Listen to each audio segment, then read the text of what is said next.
नमस्कार। कल्याणी के हम सफर दर्शकों का कल्याणी के इस अंक में स्वागत है। तलाजो जी, अरे चौकी के ऊपर 5 गो, चौकी के नीचे 5 गो हो, कि ऊपर नीचे जेने देखो 5 5 हो। बताइए क्या है? ये कौन पहाड़ा पढ़ रहे हैं? पाँचे पाँचे पाँचे पाँचे भाई, हम लोग का कार्यक्रम शुरू हो गया है, पाँचे पाँचे में अटके हुए हैं। दिन में भी सपना देख रहे हैं का? हम सपना नहीं देख रहे हैं, ना सपना देखे हैं, एकदम बिल्कुल हकीकत है। अब आप ही बताइए लाजो जी, आज जब समाज हमनी के माने बेलगाम जनसंख्या को छोड़ते जा रहा है, उस स्थिति में हमारा छोटा सा कमरा में छोटा सा चौकी पक्का होगा, ढेर सारा बच्चा हो जाएगा तो 5 गो ऊपर 5 गो नीचे, 5 गो ऊपर दाएं बाएं सब 5 5, कितना 5 हो जाएगा? अब समझ में आया आपका पहाड़ा का मतलब। हाँ भाई दर्शकों, जिस रफ्तार से हमारी जनसंख्या बढ़ रही है, एक बात बता दें दर्शकों, हमारी जो जनसंख्या है यानी कि बिहार की जनसंख्या प्रति 10 वर्ष में 28.43 की में डबल होती जा रही है इस तरह से। तो इस रफ्तार से अगर बढ़ती रही तो चौकी पे 5 क्या 10 भी हो सकते हैं। 10 भी हो सकते हैं, बढ़ती ही जाएगी ये जनसंख्या। लेकिन इस चौकी के ऊपर 5, इस चौकी के नीचे 5, इसको नियंत्रित करने के लिए हम उपाय भी बताएंगे आपको। हमनी के विषय पर लगातार सोचतन जाए, मतलब छोटा परिवार कैसे कल जाओ। आज हमनी के स्टूडियो में पर विशेषज्ञ भी हैं, जौनों रोवा लोग के बहुत कुछ बताएं। अब ए पर रोवो लोग जरा सोची। भारत की जनसंख्या प्रतिवर्ष 16,29,000 बढ़ रही है, जो कि ऑस्ट्रेलिया की कुल जनसंख्या के बराबर है। भारत के उत्तर प्रदेश राज्य की जनसंख्या बहुत से देशों की तुलना में काफी अधिक है। हर साल भारत की आबादी में ऑस्ट्रेलिया की आबादी के बराबर लोग जुड़ जाते हैं। भारत की मृत्यु दर 8,39,000 प्रति वर्ष है। उपाय तो हम बहुत सारा बताएंगे, लेकिन एक ठो उपाय के बारे में जानकारी अभी दे देते हैं। तो लेते हैं एक छोटा सा सूचनात्मक अंतराल। 3 साल की आजादी, 3 साल की आजादी, 3 साल की आजादी। बस एक बार कॉपटी लगवाइए और अनचाहे गर्भ से आजादी पाइए, वो भी 3 सालों तक के लिए। मगर ध्यान रहे, सिर्फ प्रशिक्षित डॉक्टर या स्वास्थ्य कर्मी के पास ही आए।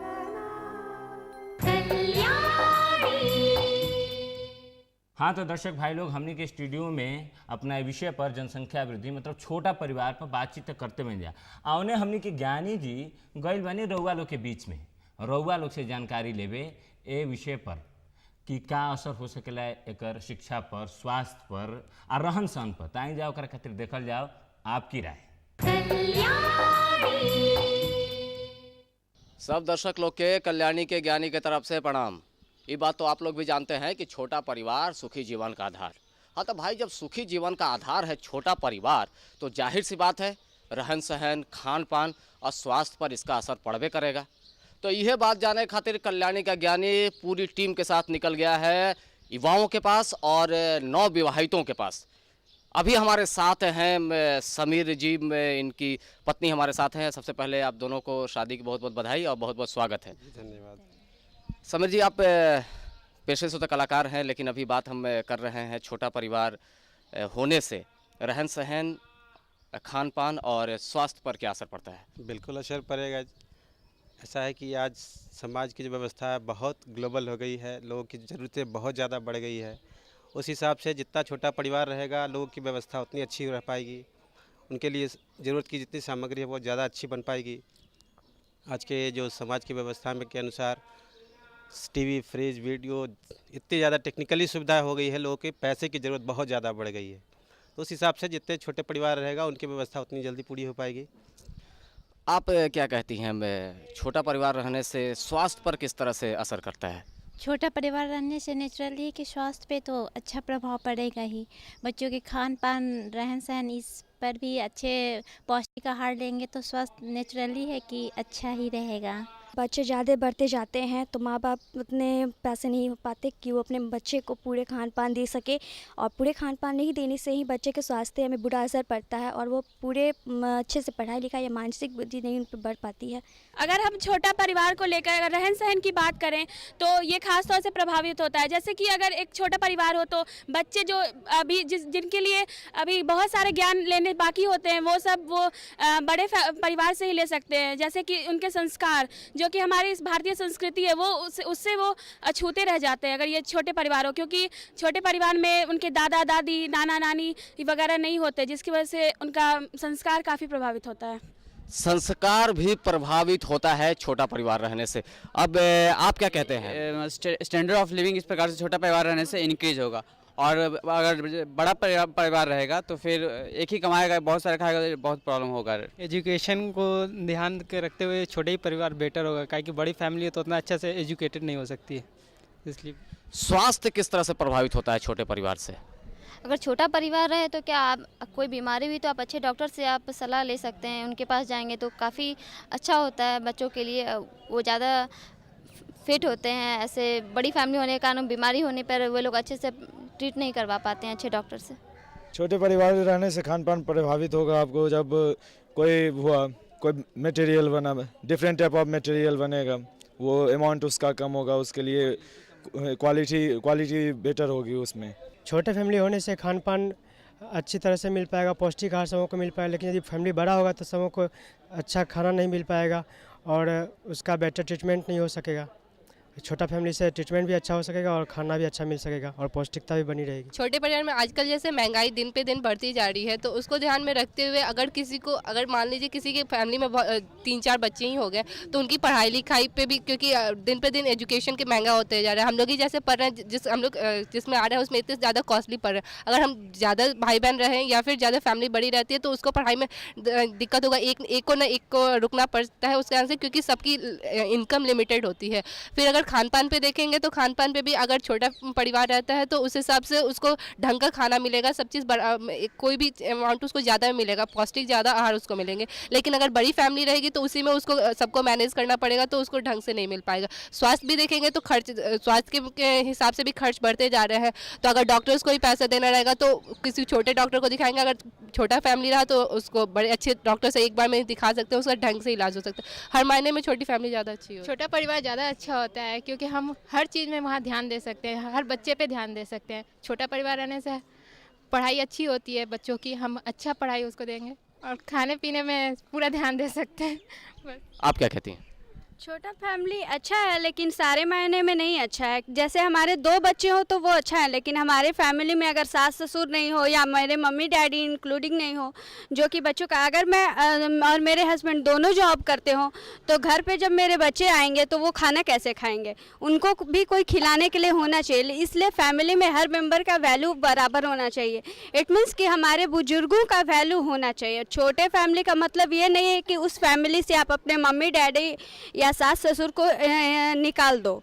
बच्चों की बात हो रही है कि कल को आपकी शादी होगी तो आप किस तरह का फैमिली चाहती हैं? छोटे फैमिली ही होनी चाहिए, बच्चे 2 या 1 ही होने चाहिए ताकि हम अपने बच्चे को बेटर एजुकेशन, बेटर प्लेसमेंट दे सके, हम अपने बच्चे का अच्छे से देखभाल कर सके। इसके लिए छोटा फैमिली ही जरूरी है। परिवार रहने से कि ये होगा कि पहले तो आप बच्चे की अच्छे से देखभाल कर पाएंगे, उसको आप माँ बाप अपने बच्चों को वक्त दे पाएंगे, उनका परवरिश ढंग से हो पाएगा।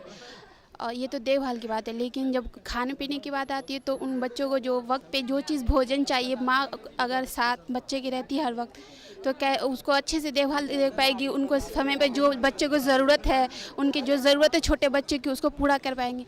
एजुकेशन की तरफ देखें तो प्रॉपर वे में उनको एजुकेट कर पाएंगे हर क्षेत्र से। जो भी आजकल नए नए कोर्सेज आ रहे हैं उनके तरफ उनके जितना मांग है इकोनॉमिक लेवल पे उसको पूरा ढंग से कर पाएंगे वो। छोटा परिवार रहने से आपका जो घर का बजट होता है वो छोटा होता है, जिसके कारण कि आप किसी भी मतलब बच्चे का फ्यूचर प्लानिंग कर सकते हैं, पढ़ाई लिखाई पे ज़्यादा ध्यान दिया जा सकता है। स्वास्थ्य किस तरह से प्रभावित होता है? स्वास्थ्य प्रभावित क्योंकि जैसे कि जब छोटा परिवार रहेगा तो पैसा हम लोग के पास ज़्यादा रहेगा, जिसके कारण कि हम बच्चे लोग को अच्छा से खाना उना खिला सकते हैं, इससे हमारा स्वास्थ्य प्रभावित होगा। हाँ तो भाई दर्शक लोग, कहने का मतलब ये हुआ कि छोटा परिवार रहने से रहन सहन, खान पान और स्वास्थ्य प्रभावित होता ही है। खास करके नवजात शिशु और महिलाओं की स्थिति बहुत ही बेहतर हो जाती है छोटा परिवार रहने से। यहाँ से यानी कि युवाओं के पास से इतना ही। वापस चलते हैं अपने सहयोगी के पास स्टूडियो में। तब तक के लिए यहाँ से ज्ञानी का नमस्कार। छोटे परिवार के क्या फायदे हैं और बड़े परिवार के क्या नुकसान और परिवार को सीमित किस तरह से रखा जाए, इस विषय में ढेर सारी जानकारी देंगी हमारी आज की विशेषज्ञ डॉक्टर नीना अग्रवाल। मैडम, आपका हमारे कार्यक्रम में बहुत बहुत स्वागत है। सबसे पहले शुरुआत करेंगे कि किस तरह से परिवार छोटा हो या बड़ा हो तो रहन सहन, शिक्षा, स्वास्थ्य की अगर बात करते हैं तो क्या असर पड़ता है? देखिए, बहुत दिनों से ये नारा चला आ रहा है, छोटा परिवार सुखी परिवार। जी जी। तो इसका कुछ तथ्य है। देखिए, छोटे परिवार के बहुत सारे फ़ायदे हैं। जैसे अगर युवा को लिया जाए, यंग आदमी है, उसकी नौकरी लगी है, अगर मान लो अभी तुरंत लगी हो, ना लगी हो, तो उनके पास पैसे के अभाव रहते हैं। दूसरी बात है, नई नई शादी हुई रहती है तो दोनों पति पत्नी भी अपने आप को नहीं समझ पाते। उस बीच में अगर बच्चा आ जाता है तो सब तरह का उन लोग के परिवार में एक क्राइसिस सा हो जाता है। तो वो एक सबसे बड़ा फ़ायदा है। दूसरा है कि अगर कम बच्चे होते हैं तो आदमी खान पान अच्छा होता है, बच्चे शरीर से और मानसिक रूप से दोनों तरफ से स्वस्थ रहते हैं, फिर उनकी पढ़ाई लिखाई अच्छे से हो सकती है, देखभाल अच्छे से हो सकती है। तो ये सिर्फ परिवार नहीं, सिर्फ मोहल्ला ही नहीं पूरे देश के लिए ही ये फ़ायदेमंद है। वो तो मतलब सही बात है मैडम, लेकिन छोटा परिवार होने से मतलब शिक्षा में, स्वास्थ्य में, सब में हमको फायदा होता है। लेकिन इसके उपाय क्या हैं? उपाय तो बहुत हैं। ये स्थायी और अस्थायी दोनों ही हैं। और ऐसे उपाय हैं कि यही नहीं कि कितना अंतराल हो, जब चाहे जैसे चाहें आप इसे इस्तेमाल कर सकते हैं। तो इसमें जो अस्थायी जो उपाय हैं उसमें बहुत सारे हैं, जैसे कि गर्भ निरोधक गोलियां हैं। उसके बाद है आपको इंट्रायूट्राइन डिवाइस है जो गर्भाशय के अंदर में डाली जाती है। और उसके बाद फिर आपको है कॉन्डोम है। उसके बाद आपको ये जो आपको क्या कहते हैं, जो आपको नेचुरल मेथड जिसको बोलते हैं, जिसमें कि है कैलेंडर से हम लोग डेट से आप गिन के रखिए कि किस दिन से मासिक धर्म शुरू होता है, उसके 8वें से 17वें दिन जो है आपको असुरक्षित सेक्स होता है, बाकी दिन जो है सुरक्षित होते हैं। उस बीच में असुरक्षित दिनों में या तो आप साथ न रहें तो कॉन्डोम या और कोई आप उपाय ज़रूर करें।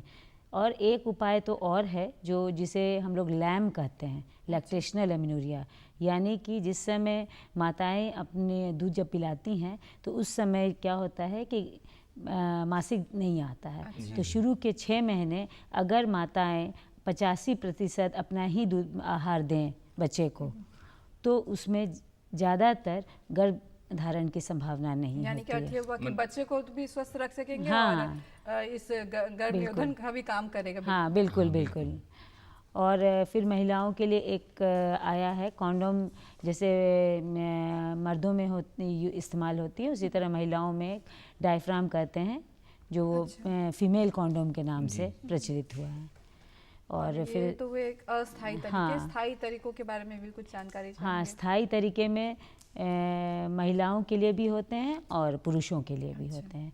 महिलाओं के लिए तो वो बंध्याकरण होता है जो हम लोग 2 तरीके से करते हैं। एक तो है मिनी लेप्रोटमी बोलते हैं, जिसमें छोटा सा पेट में चीरा देके और दोनों ट्यूब को बांधा जाता है।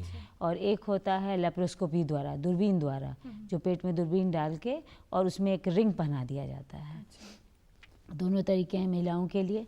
और पुरुषों में भी होता है जिसे हम लोग NSV कहते हैं, जिसमें ये कभी भी गलतफहमी में पुरुष ना रहें कि उससे उनमें कोई तरह की क्षमता में कमी आ जाती है या ऐसी कोई बात नहीं है। उसमें बंध्याकरण नहीं होता है, उसमें ना अंडे बनने में कोई कमी आती है, सिर्फ वो रास्ता रोक दिया जाता है। अच्छा, अगर ये तो अस्थायी तरीकों में अगर हम चाहें कि खुलवा के फिर से माँ बनना चाहे, पिता बनना चाहे, तो ये क्या संभव हो पाता है? हाँ, अच्छे सेंटर्स में इसके उपाय हैं, होता है, लेकिन ऐसा कोई ज़रूरी नहीं है। सक्सेस रेट डिपेंड करता है कैसे सेंटर में किस तरीके से इसे ऑपरेट कराया जाए।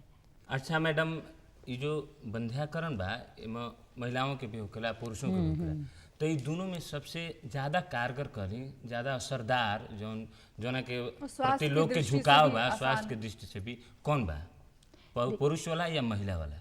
देखिए, स्वास्थ्य की दृष्टि से सबसे सरल और सुविधाजनक तो पुरुषों का ही है। हालांकि ये अभी बहुत लोकप्रिय नहीं हुआ है, अभी 3% लोकप्रिय है ये। मतलब इसको लोकप्रिय बनाने की आवश्यकता है, बहुत ज़रूरी है। जैसे कितनी जगह क्या होते हैं कि महिलाएं बच्चों के तुरंत बच्चे होते हैं, बहुत कमज़ोर हो जाती हैं, खून की कमी हो जाती है, परिवार को भी देखना है, या उन्हें कोई तरह की मेडिकल बीमारी होती है, ये सब में जब वो ऑपरेशन के लायक नहीं रहती तो वैसे केसेस में पुरुषों को करवा लेना चाहिए। अच्छा मैडम, जो कम उम्र में हमारी महिलाएं माँ बन जाती हैं, एक बच्चा, फिर 2 बच्चा, 3, 4, 5, मतलब बच्चे जब होते हैं तो उससे महिलाओं पे क्या असर पड़ता है? देखिए बटोरन जी, ये तो काफ़ी मैंने हद तक लोग जान चुके हैं कि कम उम्र के क्या क्या घाटे हैं, ठीक है ना। शादी और फिर जल्दी बच्चे होना, जनसंख्या के एक तो उनके खेलने खाने का उम्र होता है, वह ठीक से ना तो शारीरिक रूप से न ही मानसिक रूप से परिपक्व हो पाती हैं, और उन्हें लगातार बच्चे होने लगते हैं, तो वो समझ ही नहीं पाती कि बच्चे को कैसे खिलाना है, बच्चे को कैसे पढ़ाना है, हमें कैसे स्वस्थ रहना है। और न ही हर परिवार में इतने उपाय रहते हैं, न इतना पैसा रहता है कि वो इतना खा पी सकें। तो इसके कारण क्या होता है कि उन्हें खून की कमी होने लगती है, स्वास्थ्य गिरता जाता है। अगर वो बीमार हैं तो सारे बच्चे बीमार हैं, पूरा घर बीमार है। आजकल चर्चा हो रही है आपाती गोलियों की, ये क्या है? इमरजेंसी कॉन्ट्रासेप्टिव पिल्स होते हैं। इसमें क्या होता है कि जब भी अगर कोई भी आदमी बिना उपाय के अगर साथ रहते हैं दंपति, या कभी क्या होता है कि कोई उपाय किए हों लेकिन वो उस समय फेल कर गया हो, जैसे कॉन्डोम में जब वो फट जाते हैं तो वो उस वक्त हम लोग उस समय इस्तेमाल करने के लिए बोलते हैं। ये रेगुलर यूज़ के लिए नहीं है, इसे बराबर ना इस्तेमाल करें, लेकिन जब ऐसा इमरजेंसी आए तब इसे इस्तेमाल करें। इस टाइम पीरियड भी है, हाँ, ये 72 घंटे के अंदर में इस्तेमाल करना होता है। पहले 2 गोली लेनी होती है, उसके 12 घंटे बाद 2 गोली लेनी होती है। आप आई हमारे स्टूडियो में, हमको और हमारे दर्शकों को भी इतनी ढेर सारी बातें, बढ़िया बात बताई, कैसे जनसंख्या रोका जाए, उसके क्या उपाय हैं, क्या क्या मतलब चीज़ पे असर हो सकता है इसका, और इसके लिए आपका बहुत बहुत धन्यवाद।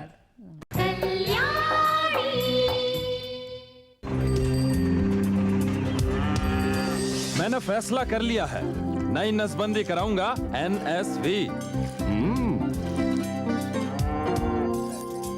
आखिर हमें अपनी बीवियों से प्यार भी तो है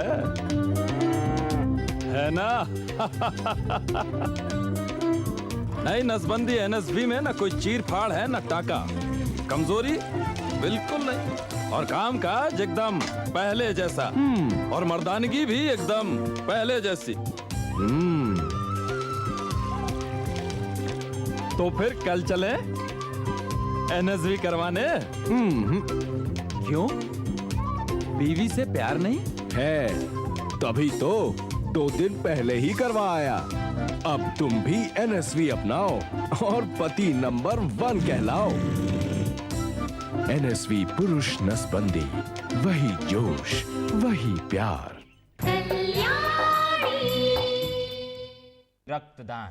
रक्तदान रउआ लोग जानते हैं जाने कि महादान होला, आ रक्तदान के बढ़ावा देवे खातिर अगर रउआ लोग अपना या अपना बगल में कोनो काम करतनी या कोई औरू करता तो ओकर खबर हमनी के जरूर दी जा, हमनी के पुरस्कार के हिस्सा बनी जा। छोटा परिवार सुखी परिवार, छोटे परिवार के हैं फायदे अनेक। क्या फायदे हैं, आइए देखते हैं, कल्याणी कहती है।